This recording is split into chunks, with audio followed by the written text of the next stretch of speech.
গণহত্যাকারী আওয়ামী লীগের নিষিদ্ধের আগে কোনো নির্বাচন হতে দেওয়া হবে না বলে হুঁশিয়ারি দিয়েছেন জাতীয় নাগরিক পার্টি এনসিপির নেতারা। বিকেলে জাতীয় মসজিদ বায়তুল মোকাররমের দক্ষিণ গেটে এনসিপি আয়োজিত বিক্ষোভ সমাবেশে দলের আহ্বায়ক নাহিদ ইসলাম বলেন, সরকার বিচার করতে ব্যর্থ হলে গণ আদালতে আওয়ামী লীগের বিচার করা হবে।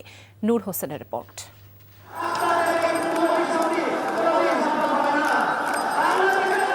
আওয়ামী লীগের বিচার ও রাজনৈতিক কার্যক্রম নিষিদ্ধের দাবিতে রাজধানীতে বিক্ষোভ সমাবেশ করেছে জাতীয় নাগরিক পার্টি এনসিপির ঢাকা মহানগর শাখা।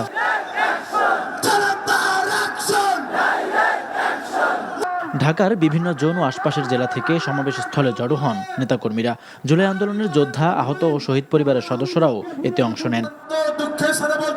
আওয়ামী লীগকে পুনর্বাসনের চেষ্টা চলছে অভিযোগ করে অন্তর্বর্তীকালীন সরকার ও রাজনৈতিক দলগুলোকে হুঁশিয়ার করেন এনসিপির নেতারা।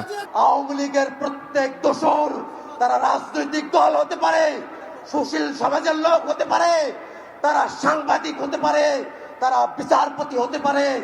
যারা এই আওয়ামী লীগকে বাংলাদেশে ন্যূনতম স্পেস দেওয়ার চেষ্টা করবে, তাদের প্রত্যেকের বিরুদ্ধে বাংলাদেশের ছাত্র জনতা দুর্গ গড়ে তুলবে। এনসিপির আহ্বায়ক নাহিদ ইসলাম বলেন, ফ্যাসিবাদের প্রতীক নৌকা মার্কাকে নির্বাচনের আগেই নিশ্চিহ্ন করা হবে। আওয়ামী লীগ কোনো আর রাজনৈতিক দল নয়, আওয়ামী লীগ একটি ফ্যাসিস্ট সন্ত্রাসী সংগঠনে পরিণত হয়েছে। আওয়ামী লীগের রাজনীতি করার আর কোনো আলোচনার প্রশ্ন থাকে না। আওয়ামী লীগকে আমরা এজন্য বলছি যে আওয়ামী লীগের নিবন্ধন বাতিল করে তার রাজনৈতিক এবং সাংগঠনিক কার্যক্রম বিচার চলা পর্যন্ত নিষিদ্ধ ঘোষণা করতে হবে।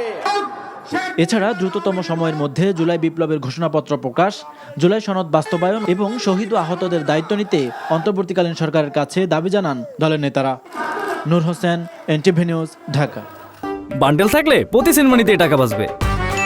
বিকাশ সেনমানি বান্ডেল কিনে জিতুন প্রতি লেনদেনে।